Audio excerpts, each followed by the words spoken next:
What's up, y'all? Today we're talking about Taylor Swift. I got my glasses off. I got my most expensive suit, pocket square swag. This is not going to be an exposed video, nothing about the Illuminati, okay? This is about what happens when a musical artist taints their craft with a poison gas known as partisan politics. By the way, make sure to hit that subscribe and hit that like button if you're feeling the threads. So here's how this journalist is summing up the past 3 years of Taylor Swift. Nothing about how many concerts she's done. Nothing about how many millions of dollars she's grossed in sales. It's all about expressing discontent with Kanye West's song and Kim Kardashian trying to destroy her and clandestine recordings of a phone conversation, okay? The backlash was, well, swift. Really? Later that year, Swift chose not to make an endorsement in the 2016 election. How dare she? Whoa.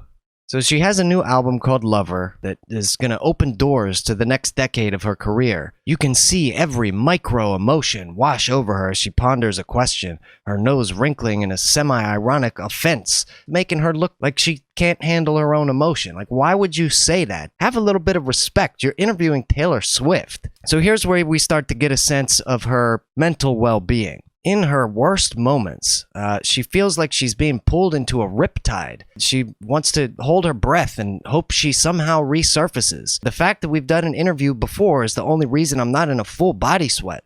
This person sounds like she might need some therapy. They decide something you're doing is incorrect. You're not standing for what you should stand for. You're a bad example. Then if you keep making music and you survive and you keep connecting with people, eventually they raise you a little bit up again and then they take you back down. So there's some friction here between her and her fans, or I guess so-called fans. So check this out. When she was 18, people told her, oh, she doesn't really write those songs. And so my third album, I wrote by myself as a reaction to that. Then they decided I was a serial dater, a boy crazy man eater when I was 22. When you got every song on your album is about a different breakup, it's understandable that people would have that perception, but why are you worried about that? You're Taylor Swift. You should be able to write a song about whoever you want. It's like a chef in the restaurant freaking out and throwing all his recipes out because he had a picky customer one time. If I did something good, it was for the wrong reasons. If I did something brave, I didn't do it correctly. If I stood up for myself, I was throwing a tantrum. So that's what she felt like in 2016. So she decided to just say nothing. It wasn't really a decision. It was completely involuntary. And I remember a lot of people applauding you for that. Why would you even indulge this reporter in this desire to create more drama, more division?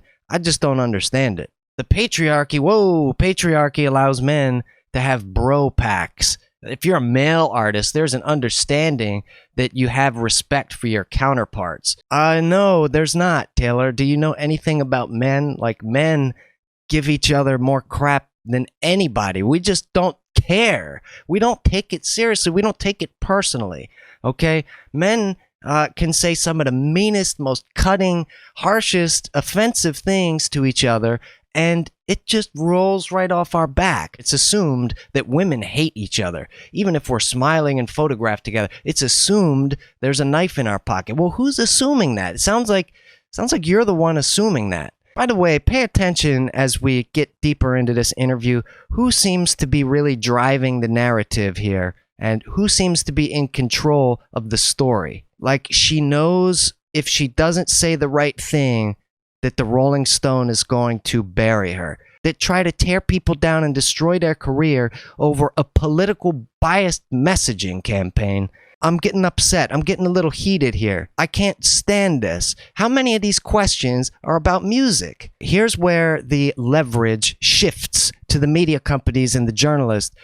All of her words, anything she says or writes, is being twisted against her. People love a hate frenzy. They really don't that much.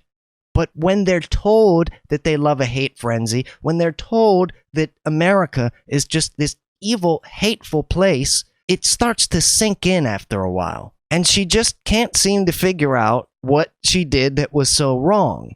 Maybe that's because she never really did anything wrong.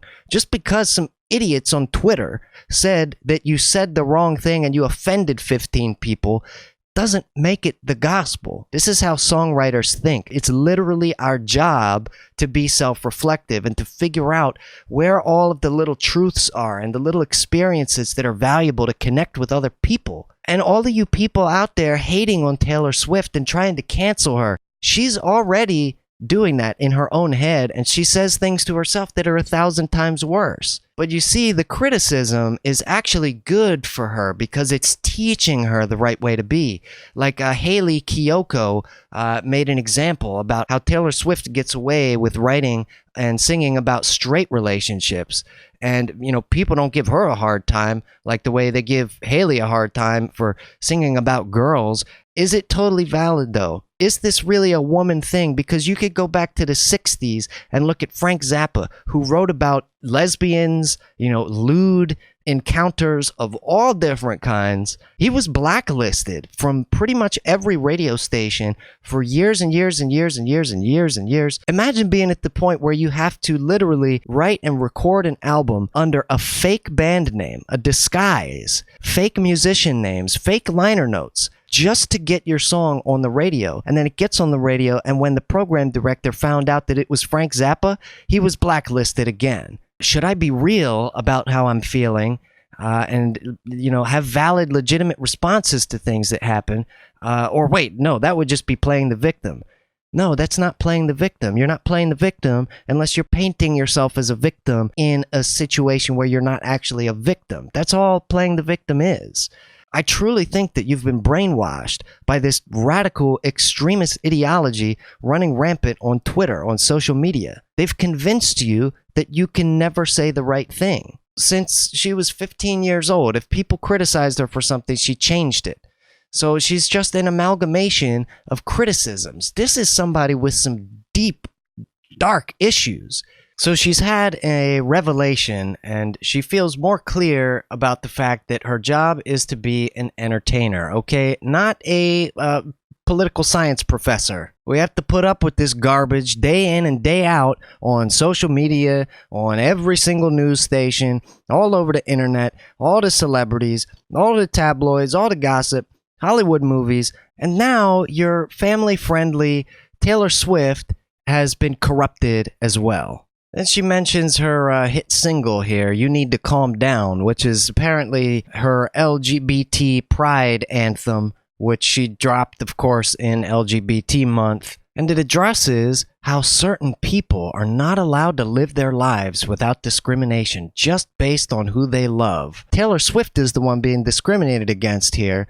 She's not being allowed to love herself and her own individuality. She's being told by these crazies that she has to conform to the correct way of thinking. I think a lot of people in our political landscape are just feeling like we need to huddle up under the bleachers and figure out a plan to make things better. I think if you want to make things better, try educating yourself on the issues. Try doing a little bit of homework. Try talking to somebody who's an expert on something. Instead of like, oh, well, let's just huddle up and let's just hold hands and sing Kumbaya, and that's the way we're going to solve all of these complicated, decades-long problems that are deeply ingrained in our culture and society. It's about the illusions of what I thought America was before our political landscape took this turn towards evil and hatred, and it's just rampant. They're watching people lose their rights. Who's losing their rights? I would really like to know. Oh, I'm going to signal my virtue. I'm so against losing rights. I'm in favor of people having rights. Like, if this is the level of discourse and this is the amount of analysis you've put into your political position, you're going to start to become one of the bad guys and you won't even know it. Really racist, horrific undertones are now becoming overtones in our political climate. But the people who are representing those concepts are celebrating loudly, and it's horrific. And at this point, she wants to make sure the interviewer knows that all of her country and Western fans, all her Republican fans, are racist and evil until you endorsed some Democratic candidates. Right-wingers assumed you were on their side. A white supremacist site suggested you were on their team. Well, she didn't even see that. Why do you even know about that? Why are you following white supremacist websites? What is this? You're talking to Taylor Swift about white supremacy. Rest assured, Taylor Swift is against white supremacy. Headline news. Her political ambivalence was the real problem. And until she was born again into the Democratic Party, she was just as bad as all these racist, Midwestern citizens who aren't actually white supremacists. They just want to listen to a good Taylor Swift album and sit on their farm and, smoke a joint and have a good time. Why is that worth demonizing people? Why do you have to take half your fan base and, call them the worst possible insult that exists in this country? And my God, the pandering. We were in such an amazing time when Obama was president, but thank you, Taylor, for really being focused on the 2020 election. She's focused on how she can help and not hinder, because God forbid she has her own idea and doesn't think what everybody else wants her to think. There were so many people in those stadiums you performed at. You had a lot of chances to shill for the Democrats. But Taylor thinks as a party, we need to be more of a team. With Republicans, if you're wearing that red hat, you're one of them. Why do you keep dissecting why someone's on our side, or if they're on our side in the right way, or if they phrased it correctly? Why do you care about this so much? This has to be coming from some deeper issue of insecurity. It's just manifesting in this whole political controversy. We need to just be like, you're a Democrat? Sick. Get in the car. We're going to the mall. How about this? How about you're an American? Sick. Get in the car. We're going to the mall. But no, if you're not a Democrat, I guess you're not even an American. You might as well not even be a human being. But she probably doesn't need therapy. I mean, imagine how much work. It takes so long to download somebody in the last 29 years of my life. And we get to the end of the interview.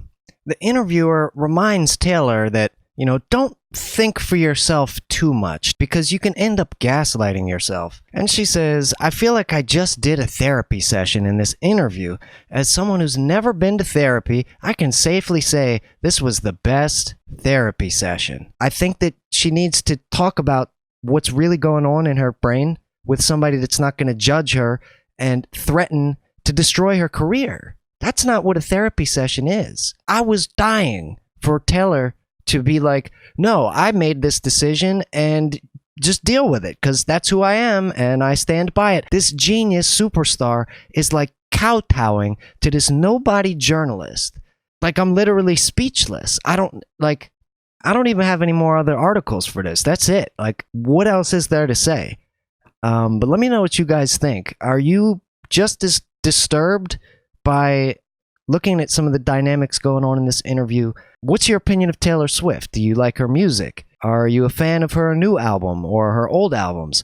Definitely hit that subscribe button. Hit the bell a couple times. Share this video far and wide.